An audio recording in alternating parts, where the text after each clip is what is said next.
देखिए यूपीएससी ने 2025 में एक क्लाइमेटोलॉजी से सवाल किया था और इस सवाल को सॉल्व करने के लिए आपको नॉलेज की नहीं, लॉजिक की ज़रूरत थी।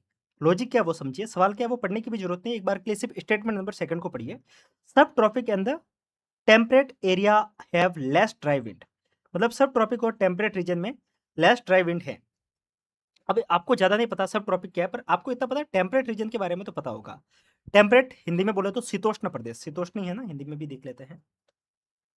हाँ, शीतोष्ण मतलब ठंडी जगह। और ये कह रहा है कि जो शीतोष्ण एरिया है यानी कि जो टेम्परेट रीजन है, वहाँ पे जो ड्राई विंड यानी कि जो सूखी हवाएँ चलती हैं, वो कम है। अब आपको सोचना क्या है पता है? आपको कुछ नहीं सोचना है, अपने यहाँ की सर्दी को कंपेयर करना है, ठीक है? टेम्परेट रीजन यानी कि अपने यहाँ की सर्दी, ठीक है? क्योंकि ये कंप्लीटली आर्कटिक रीजन तो बनेगा नहीं, कंप्लीट बर्फीली जगह तो है नहीं। टेम्परेट रीजन क्या है? ठंडी जहाँ पे ठंड है।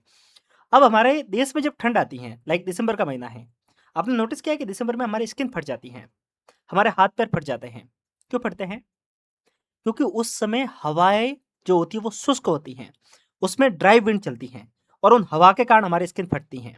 आप बोलेंगे तो गर्मी में तो नहीं फटती? गर्मी में क्यों नहीं फटती? क्योंकि गर्मी में हवा में आर्द्रता होती है। समझ रहे हो आप मैं क्या कह रहा हूँ? ह्यूमिडिटी होती है और वो ह्यूमिडिटी हमारी स्किन की जो मॉइस्चर है उसको बरकरार रखती है, पर सर्दी में ऐसा नहीं होता है। ठीक है, ये वाला लॉजिक हमने डेली लाइफ से लगाया। अब यहाँ पे लॉजिक देखिए ये क्या कह रहा है? सब tropical and temperate region have less dry wind. अरे भाई, वो ठंडी जगह है। वहाँ पे कम शुष्क हवाएँ कैसे होगी? वहाँ पे तो बहुत ज़्यादा होगी। वहाँ पे जो हवाएँ चलेगी उसमें आर्द्रता बिल्कुल कम होगी। आर्द्रता यानी कि ह्यूमिडिटी। ह्यूमिडिटी होने की सबसे प्राइम शर्त क्या है? सबसे पहली बात क्या है?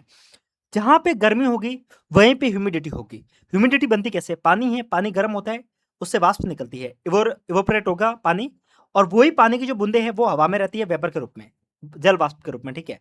अब आपको समझ में आ रहा है कि ये टेम्परेट रीजन की बात कर रहा है। तो मैं इतना इसके कारण एक्सप्लेन कर रहा हूँ कि लॉजिक लगाना था आपको और उस लॉजिक के बेस पे ये स्टेटमेंट गलत हो जाता है।